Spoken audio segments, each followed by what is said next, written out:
Ngayon naman, pag-usapan natin ang mga salik na nakaka-impluwensya sa pangangailangan at kagustuhan.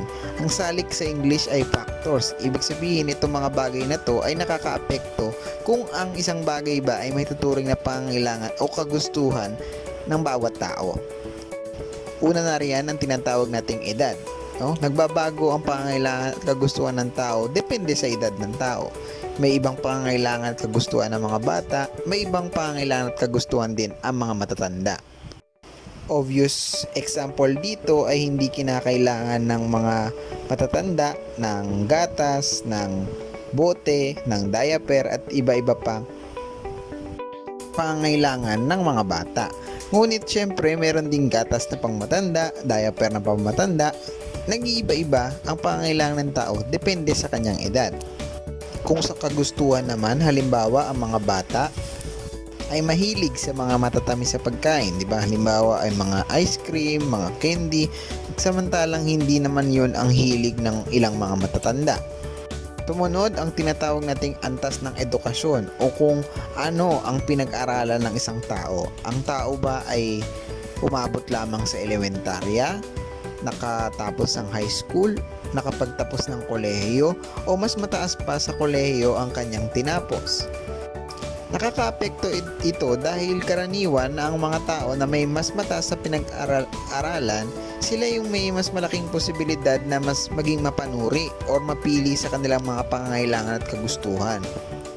Dahil nga mas malawak ang kaalaman na mayroon sila, marahil na mas tinitingnan nila na sa ibang paraan o sa mas malawak na papamaraan ang pangangailangan nila at kagustuhan, or di kaya mas marami silang pangangailangan at kagustuhan dahil mas nakaaangat ang kanilang nalalaman kaysa sa iba. Sumunod naman ay ang katayuan sa lipunan. Ang isang tao ba ay mahirap o ang isang tao ba ay mayaman? Ang isang tao ba ay merong mataas na posisyon sa lipunan? Nakakaapekto ito dahil panigurado ang mga mas mayaman o mas maraming pera ay mas maraming itinuturing na pangangailangan at kagustuhan, habang ang mga mahihirap ay nakakontento sa kung ano ang kaya nilang bilhin at ituring bilang pangangailangan at kagustuhan. Maaaring ituring ng mga mayayaman o ang may mga matataas na posisyon na ang kanilang pagkakaroon ng sasakyan ay may tuturing na pangangailangan. Samantarang sa mga mahihirap, ito ay malayong realidad na magkaroon sila ng sasakyan. Nakadepende rin ang pangangailangan sa posisyon mo sa lipunan. Halimbawa, ikaw ay politiko o ikaw ay nasa mataas sa posisyon sa pamahalaan. Halimbawa, ikaw ang pangulo. Maaaring ang pagkakaroon ng security guard or mga tao na poprotekta sa iyo ay pangangailangan. Ngunit sa isang ordinaryong tao, makampumumuhay naman sila na ligtas kahit wala silang security guard. Maituturing natin na napakalaking epekto ng katayuan sa lipunan kung ano ang maituturing natin bilang pangangailangan o kagustuhan. Nagkakaiba-iba depende sa katayuan sa lipunan. Isa pang salik sa pangangailangan at kagustuhan ay ang panlasa. Ang panlasa ay hindi lang literal na panlasa sa ating pagkain, kung hindi yung ating mga gusto at interes o yung ating mga hilig. Pwedeng ito ay ang style lang pananamit, sa buhok, hilig sa musika, iba pa. Halimbawa, ang panlasa mo ay manood ng mga pelikula na may kinalaman sa mga superhero. Maaaring kagustuhan mo yung mga ganoong bagay. Ngunit para sa ibang tao, baka hindi ito ang kanilang interes, hindi ito ang kanilang panlasa, kaya hindi nila gusto bumili o kumonsumo ng mga ganoong bagay. Halimbawa, nagkaroon sa isang mall ng sale sa isang brand ng pang-basketball na sapatos. Ang mga tao na may hilig o may panlasa sa basketball ay may tuturing nilang kagustuhan ang pagbili ng ganoong mga uri ng produkto. Ngunit ang mga tao na walang panlasa o walang hilig sa ganoong bagay, hindi nila may tuturing na kagustuhan nila iyon. Ngayon naman, pag-uusapan natin ang alokasyon at ang mga sistemang pang-ekonomiya. Kanina sa ating panimulang gawain, inatasan ko kayo na magtanong sa inyong mga magulang o sa kung sino mga kasama ninyo sa bahay kung ano ang inyong budget plan o kung paano gumawa ng budget para sa inyong pangangailangan at kagustuhan sa inyong bahay. Inatasan ko kayo na isulat nyo ito habang nakapos ang ating mga video. Ngayon, tingnan ninyo ang nagawa nyong budget plan. Para sa iyo ba ay ito ay nakadepende sa inyong pangailangan at kagustuhan? Epektibo ba ang budget plan na ginagamit ninyo sa inyong bahay upang mapagkasya ang limitadong pera na mayroon tayo sa kada araw? Kung sa tingin mo ay may mas mai-improve pa ang budget plan na meron kasi sa inyong bahay, gumawa pa ng isang listahan na kung saan para sa iyo ito ang mas epektibo at ito ang mas nakararapat na paraan para mapagkasya ang limitadong yaman o limitadong pera na meron tayo sa araw-araw. Bukod sa personal na alokasyon o alokasyon na nagaganap sa ating pamilya, meron ding alokasyon na ginagawa ang pamahalaan at ang buong bansa. Karaniwang sinasagot nito ang tatlong katanungang pang-ekonomiya. Unang tanong, ano-anong mga kalakal at serbisyo ang dapat likhain at gaano karami ito? Pangalawa ay paano lilikhain ang mga kalakal at serbisyong ito? At pangatlo ay para kanino ang mga lilikhaing kalakal at serbisyo? Ang pagsagot sa mga tanong na to ay lumikha ng iba't ibang uri ng sistemang pang-ekonomiya. Sa aralin natin ay magtatalakay tayo ng 4 na sistemang pang-ekonomiya na pinaiiral sa iba't ibang bansa sa buong mundo. Nagkakaiba ang iba't ibang bansa sa kung paano nila pinaiiral ang sistema dahil ito ay nakabatay sa kung sino-sino ang gagawa ng pagpapasya at papamaraan ng pagpapasyang ginagawa. Ang nagpapasya ba ay ang tao o ang nagpapasya ba ang pamahalaan o maaaring pareho silang nagpapasya? Mayroon tayong 4 na uri ng sistemang tatalakayin. Una na dyan yung tinatawag nating tradisyonal na ekonomiya.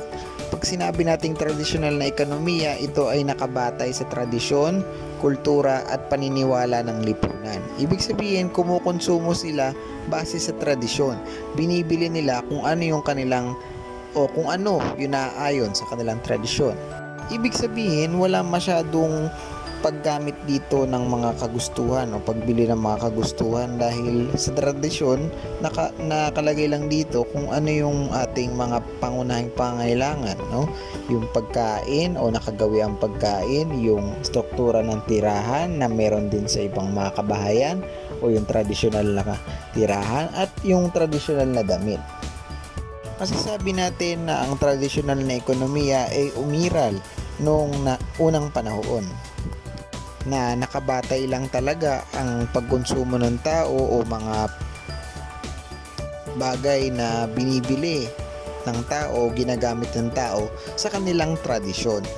May ilang magsasabi na ang tradisyonal na ekonomiya ay makaluma dahil iilan na lamang ang nagpapairal talaga ng tradisyonal na ekonomiya sa kasalukuyang panahon. Sumunod na uri ng sistemang pa-ekonomiya ay ang market economy.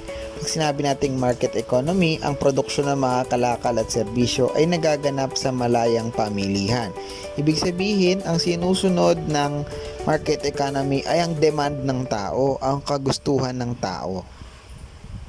Anumang produkto ang gusto ng tao o ang in demand, yun ang lilikhain ng ekonomiya. Alinsunod ito sa personal na interes ng tao. So halimbawa, idinidikta ng demand ng tao na gusto nila ng cellphone. So therefore, ang lilikhain na ekonomiya ay mga cellphone upang mapunan yung demand na yon. Okay? Sa market economy, malaya ang pamilihan. Kung anong gusto ng tao, yun ang lilikhain na ekonomiya. Umikilos ang bawat tao base sa kanyang personal na interes. Ang kahinaan lang ng market economy ay minsan hindi na ang interest ng tao, ang demand ng tao ang nasusunod. Kung hindi nagiging baliktad, baka mamaya ito ay dinidikta na lamang ng malalaking negosyante at yun na yung nagiging interest ng tao, imbes na yung interest ng tao ang sinusunod ng ekonomiya. Sumunod naman yung tinatawag nating command economy. From the word command, ibig sabihin inuutos. Okay? Dahil ang ekonomiya sa ganitong uri ng sistema ay nasa kontrol at regulasyon ng pamahalaan. Pamahalaan ang magsasabi ano ang kailangang gawin na produkto, ano lang ang pwedeng bilhin, ilan lang ang pwedeng bilhin, Ilan lang ang gagawin o ipoproduce na bilang ng ganitong produkto? Anong lupa lamang ang maaaring gamitin sa isang larangan? Magkano lang ang pwedeng gastusin sa isang negosyo? Sa ganitong uri din ng ekonomiya, may mga pinagbabawal na bilhin o mga produkto na galing sa ibang bansa na ipinagbabawal makapasok sa inyong bansa. Halimbawa ng mga bansa na nagpapairal ng command economy ang China or ang China, dahil ang China meron silang mga produkto o may mga produkto na hindi pinapapasok sa kanilang bansa, mga produkto or serbisyo man. Isa pang bansa na may tuturing natin na nagpapairal ng command economy ay ang North Korea, dahil maraming bagay ang ipinagbabawal na ikonsumo o bilhin sa North Korea, lalo na yung mga bagay o produkto na nanggagaling sa Amerika. Huling uri yung tinatawag nating mixed economy. From the word mix, ibig sabihin pinaghalo. Alin ang pinaghalo dito? Yung dalawang naunang uri sa kanya, yung market and command. Pinaghalo ang market and command dito sa mixed economy. Mayroong malayang pagkilos ng pamilihan pero nakikialam o nanghihimasok ang pamahalaan sa ilan. Ibig sabihin, hindi ganap na malaya ang pagkilos ng pamilihan pero hindi rin ganap ang pakikialam ng pamahalaan. May mga bagay na hindi malaya ang pamilihan gawin pero meron ding mga bagay na hindi yun kayang saklawan ng pamahalaan. Ang tawag doon ay mixed economy. At yun ang 4 na uri ng sistemang pang-ekonomiya. Para sa gawain natin ngayong araw, tapusin ang pinapagawa nating alternatibong budget plan o yung budget plan na nakabase doon sa naunahan ninyong tinanong sa inyong pamilya na budget plan, at ipaliwanag ano ang pagkakaiba ng ginawa mo kaysa doon sa iyong tinanong. Pangalawang gawain ay sagutin ang tanong na ito. Alin sa mga iba't ibang sistemang pang-ekonomiya ang pinaka-epektibo para sa iyo? Diba 4 yon, yung traditional, market, command and mix. Alin doon sa 4 na yon ang pinaka-epektibo para sa iyo? Bakit? Maaari kayong magsaliksik sa mga aklat o sa internet para makatulong sa inyong pagpapaliwanag. Bilang pagbubuo, ang alokasyon ng paraan ng pangangasiwa at pamamahagi ng mga produkto at serbisyo upang makamit ang kasiyahan sa limitadong pinagkukunang yaman. Ito rin ang mekanismo ng pamamahagi o distribusyon ng mga likas na yaman, yamang tao, yamang pisikal, sa iba't ibang paggagamitan upang masagot ang mga suliraning pang-ekonomiya. At doon na natapos ang ating aralin para sa araw na ito. Kung meron mang tanong o klarifikasyon sa ating aralin o sa ating gawain, ay maaari natin tong i-message dito sa ating MS Teams channel o sa ating mga group chat. Maraming salamat sa ating panahon na ginugol sa ating aralin. Hanggang sa muli, paalam!